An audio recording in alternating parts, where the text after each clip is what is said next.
This is Eddie Hearn, Matchroom Boxing. You are watching Sporting Icons. You don't need to be anywhere else. All right, everybody. Hope you're all doing fantastic. It's nearly the weekend, so make sure you click that thumbs up if you're happy about it and subscribe if you're not already.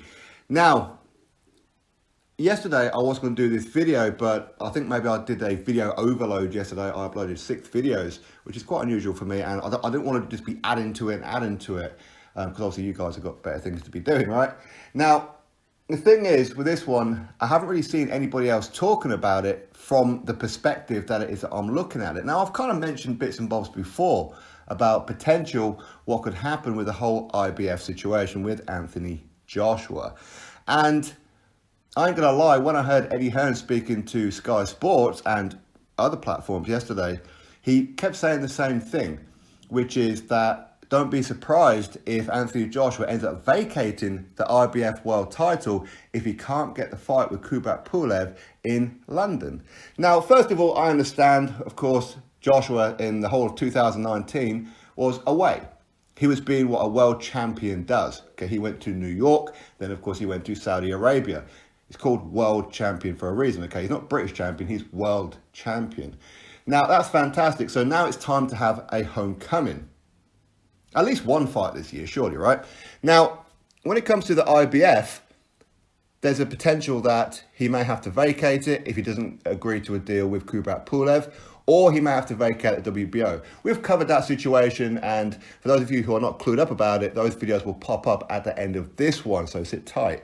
Now, as far as Anthony Joshua potentially vacating the IBF World Title, if he can't come to an agreement with Kubrat Pulev to have the fight here in the UK. Now, Pulev, he's not going to want the fight in the UK. He's going to want it on, at minimum, neutral ground. Ideally, he'd probably prefer Bulgaria, right? If not, go to the border in Turkey. We know that Pulev has spoken about the Besiktas football stadium. Now, that's fine. Listen, if they end up fighting over there in Turkey or wherever, okay, listen, there's nothing we could do about it. And again, it's just adding to the Joshua legacy, isn't it? Being a world champion. But ideally, he wants to come to the UK.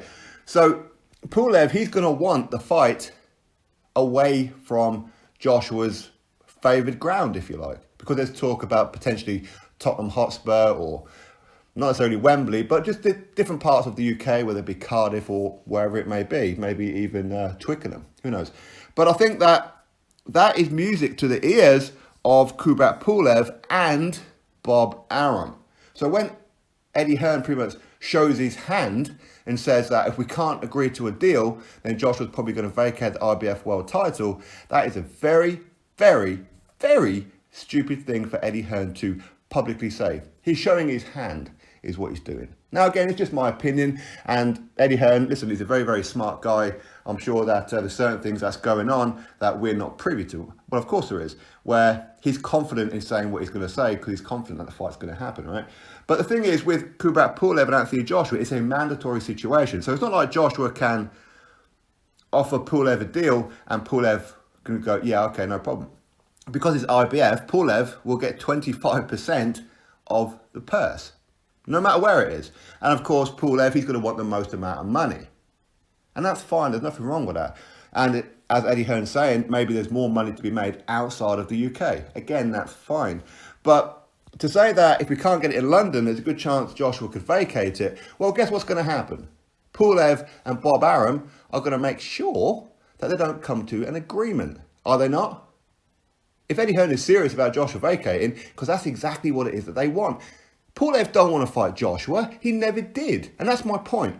Joshua, he's offered Pulev the fight on numerous occasions. And Pulev, each and every time, has found a way not to fight him. This goes way back to when Joshua took on Eric Molina.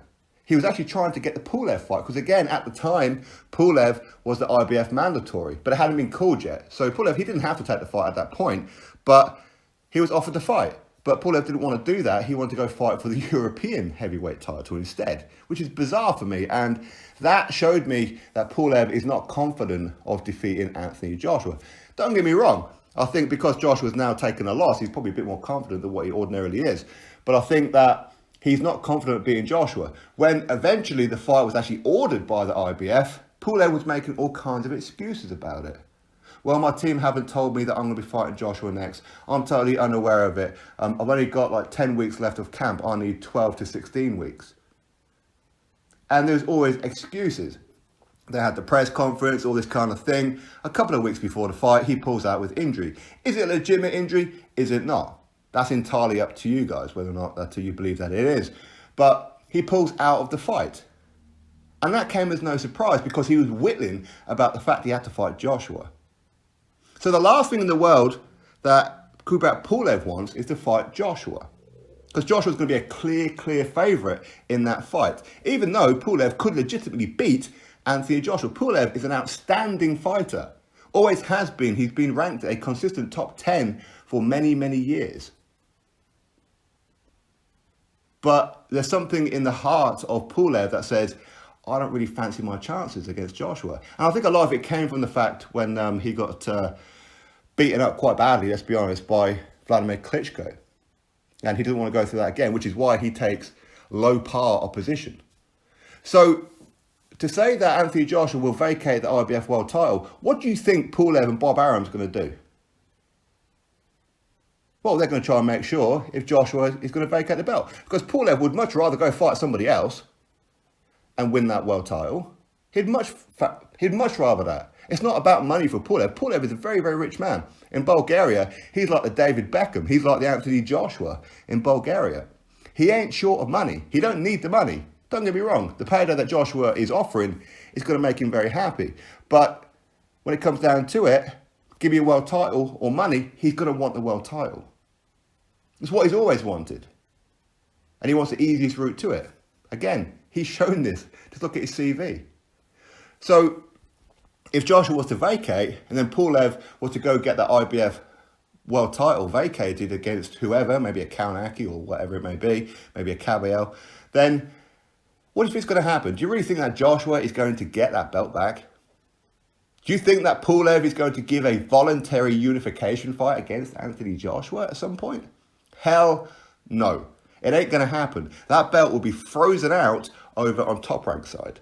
Bob Arum will make sure of it. So anybody who wants undisputed, you ain't getting it. If Pulev gets that belt, you ain't ever getting undisputed. That means no Joshua Wilder, no Joshua Fury.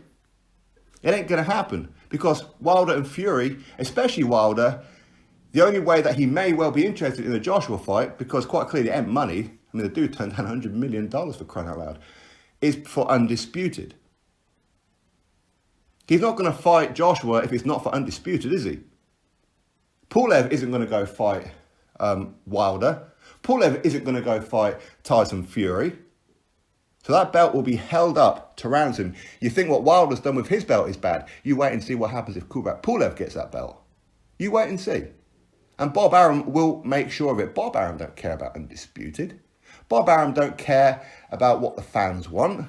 Bob Arum cares about, well, we've got the belt, we hold all the cards. We're going to keep that belt in-house for as long as we can. So Joshua vacating that belt is exactly what Pulev and Bob Arum want. So Eddie Hearn to say that publicly, unless he's got something going on in the background that we don't know about, which is highly possible, of course, then it seems to me very, very stupid for him to openly show his hand that if we don't get the fight in London, we're going to vacate that belt. That's ridiculous. That is ridiculous. But anyway, listen, time will tell as to what it is that Joshua does. But listen, I have seen some people talking about it, saying, well, you know, that's not a bad thing. They can go fight Usyk, and yeah, that's great. Yes, Usyk Joshua is a much bigger fight. It's a fight that will get the fans more interested for sure. But if you want undisputed, it's the wrong way of doing it. That belt will be frozen out. If Kubrat Pulev gets that IBF World title, trust me, we ain't seeing undisputed for a very, very long time. I promise you that. Because, again, don't forget, Pulev, he won't have another mandatory for about another year or two. So that belt's going to be frozen out for about, another year or two. So Joshua ain't getting it back. So if he's got any kind of thoughts of getting that belt back, it's like, oh, it's okay, I'll vacate it. I'll get it back soon. You ain't getting it back soon. I'm sorry, but you ain't. You just ain't. Anyway, listen, that's my thoughts on it. Maybe I'm being a bit paranoid. Maybe I'm taking it over the top. In my opinion, not. I see the character of Pulev. I've been watching Pulev for a great number of years. Pulev, he doesn't seem to have that heart anymore, like when he did before Klitschko fight. Klitschko seemed to have took a bit of his soul. Anyway, listen, that's my thoughts on it all. Of course, you drop me yours if you think maybe it's a good idea. Maybe you think that Pulev will try and unify with Joshua. Maybe you think that he could well be money motivated. In my opinion, I'm telling you, he ain't money motivated. He ain't short of a bob or two. He really ain't. Anyway, drop your thoughts below about it. Click thumbs up, subscribe. Catch you all on the next video.